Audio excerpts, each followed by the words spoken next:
A very very good morning to all of you. Welcome to our online classes. Okay, तो class ninth कल मैंने आप लोगों को चैप्टर 2 का जो कि आपका चैप्टर नेम है पॉलीनॉमियल का इंट्रोडक्शन पार्ट पढ़ाया था, जिसमें मैंने आपको कांस्टेंट बताया था। कांस्टेंट मतलब होता है नंबर्स जिनके जो फिक्स्ड होते हैं। वेरिएबल्स बताया था। वेरिएबल मीन्स आप समझ लीजिए अल्फ़ाबेट जिनमें वैल्यू फिक्स नहीं होती है। डिफरेंट डिफरेंट केसेस में डिफरेंट डिफरेंट वैल्यूज़ होती है। ठीक है। टर्म बताया था जो कि कांस्टेंट और वेरिएबल का कॉम्बिनेशन होता है, वो होता है मतलब एक कांस्टेंट और एक वेरिएबल मिलके एक टर्म को बनाते हैं। फोर्थ मैंने आपको बताया था एल्जेब्रिक एक्सप्रेशन।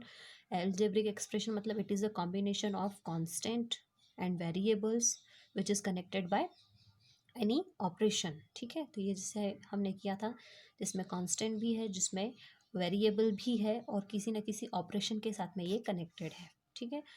फिर मैंने आपको इक्वेशन और एक्सप्रेशन में डिफरेंस बताया था। इक्वेशन में इक्वल्स टू में ज़ीरो होता है, जिसमें कोई ना कोई एक रिजल्ट निकलता है, रिजल्ट होता है, और एक्सप्रेशन में जो होता है वो इक्वल्स टू में ज़ीरो नहीं होता है। एक छोटा सा डिफरेंस है। डिग्री बताई थी। डिग्री मीन्स होता है हाईएस्ट पावर। ठीक है, जो भी किसी भी पॉलिनॉमियल में जो सबसे हाईएस्ट पावर होती है वो उसकी डिग्री होती है। तो अब हम जो पढ़ने वाले हैं, अब हम जो आगे देखेंगे वो देखेंगे पॉलिनॉमियल के बारे में कि पॉलिनॉमियल क्या होता है। ठीक है, तो पॉलिनॉमियल के लिए हम लोग यहाँ पर जो देखेंगे वो है पॉलिनॉमियल। क्या है? पॉलिनॉमियल। पॉलिनॉमियल भी बिल्कुल एक्सप्रेशन जैसा ही है। एक्सप्रेशन में आपने देखा था ना हमने क्या क्या चीज़ राइट डाउन करी थी। एक्सप्रेशन मतलब क्या था हमारा कि जो कांस्टेंट का और वेरिएबल का जो कॉम्बिनेशन है जो कि किसी भी ऑपरेशन से कनेक्टेड होता है वो होता है एक्सप्रेशन। तो कुछ वैसा ही है algebraic expression.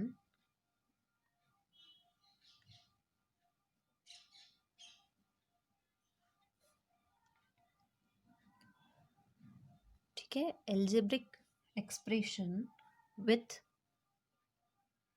Non negative integer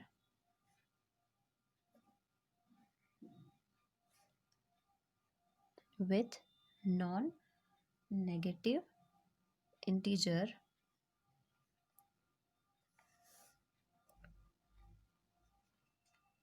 power of variable. ठीक है, मतलब क्या हुआ इसका? पॉलिनॉमियल का मतलब होता है, वैसे मैं सिंपली भी बता दूंगी लेकिन एक बार इसका प्रॉपर हम देख लें क्या होता है। ऐसा एल्जेब्रिक एक्सप्रेशन जिसमें किसी भी वेरिएबल की जो पावर है वो नॉन नेगेटिव इंटीजर होना चाहिए। जैसे कि अगर आपको मैं बोलूँ कि अगर ये होता है 2x की पावर -5, तो ये पॉलिनॉमियल नहीं होगा। क्यों नहीं होगा? ठीक है, मान लो इसको हम कुछ भी लेते हैं, x6 ले लेते हैं। ये एक पॉलिनॉमियल नहीं होगा। क्यों? क्योंकि इसकी जो पावर है वो नेगेटिव है, और हमको मैंने क्या बताया क्या होना चाहिए? नॉन नेगेटिव होना चाहिए। यहाँ पर जो वेरिएबल की पावर है वो नेगेटिव है, इस वजह से ये जो होना ये एक पॉलिनॉमियल नहीं है। तो ऐसा मिक्सचर बोल लीजिए या ऐसा टर्म जिसमें जो कि कांस्टेंट भी हो, जिसमें जिसमें वेरिएबल भी हो, और जिसमें वेरिएबल की पावर एक नेगेटिव नॉन नेगेटिव इंटीजर होना चाहिए, नेगेटिव इंटीजर नहीं होना चाहिए, वो होता है पॉलिनॉमियल एक्चुअल में। ठीक है, अब जैसे बाई चांस अगर हम बहुत सी बार यहाँ पर रूट वाले भी आ जाते हैं, तो जैसे मान लीजिए √5 आता है, 2√5 आता है। ठीक है, तो √5 मतलब यहाँ पर हो गया √5। ठीक है, तो 5 की पावर यहाँ पर कितनी हो गई? 1/2 हो गई, 1/2।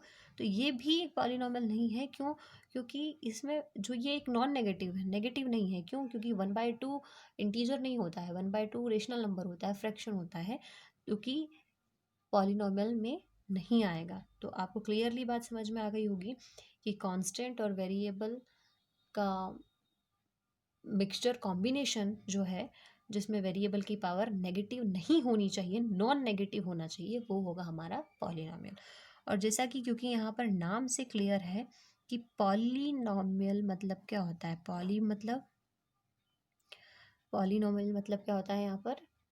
पॉलिनॉमियल मतलब क्या होता है? पॉली मीन्स यहाँ पर हो गया मैनी, और नॉमियल मीन्स हो गया यहाँ पर टर्म्स। तो मैनी टर्म्स, पॉलिनॉमियल जो होता है वो बहुत सारी टर्म से मिलकर बना होता है।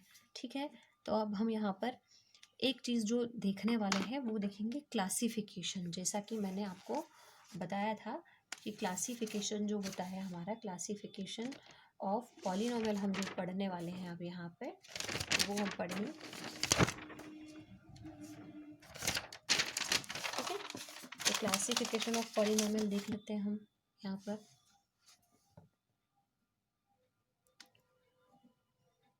Classification of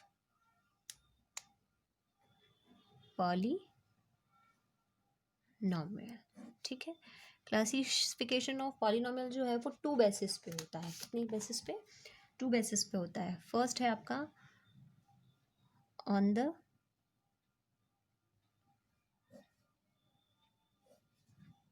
basis of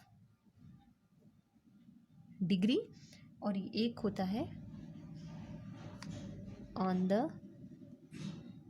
basis of number of terms. ठीक है, तो फर्स्ट जो होता है हमारा हम देखेंगे जो पॉलिनोमियल का जो क्लासिफिकेशन है वो 2 बेसिस पे होता है, on the basis of degree and on the basis of number of terms. तो on the basis of degree के अकॉर्डिंग हम देखेंगे कि अगर किसी भी पॉलिनोमियल की डिग्री जो है, डिग्री का मतलब मैंने आपको बताया था हाईएस्ट पावर जो होती है 0 है, तो वो तो कांस्टेंट होता है। ठीक है, अगर उस हम पहले एक एक्सप्रेशन एक पॉलिनोमियल यहाँ पर राइट डाउन कर लेते हैं।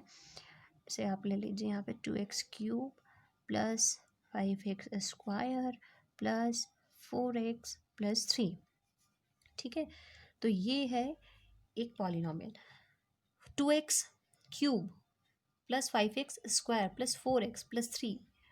ठीक है, तो अगर 0 आए डिग्री तो वो होगा कांस्टेंट। अगर 1 आती है डिग्री, हाईएस्ट पावर मतलब 1 होती है अगर किसी पॉलिनोमियल की, तो वो जो होता है वो होता है लीनियर पॉलिनोमियल।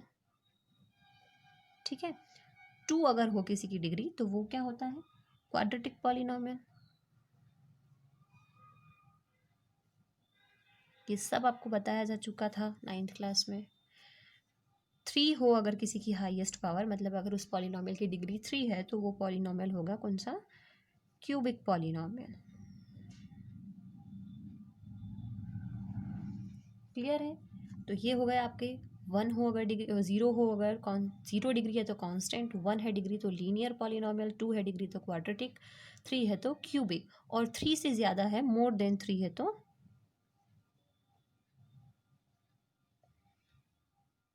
वो तो फिर एक पॉलिनोमियल ही। अब हम देखेंगे on the basis of number of terms, number of terms.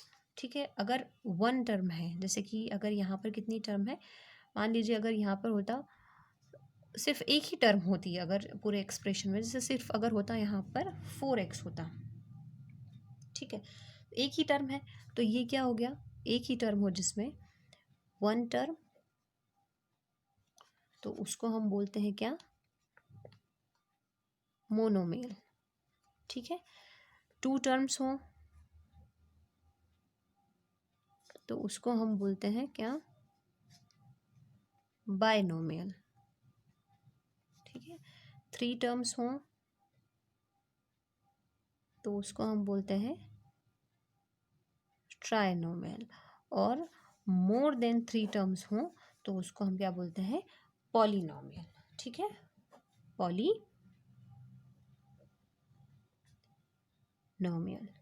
तो देख लेते हैं एक बार फिर से कि क्लासिफिकेशन ऑफ पॉलिनोमियल 2 बेसिस पे है, on the basis of degree and on the basis of number of terms.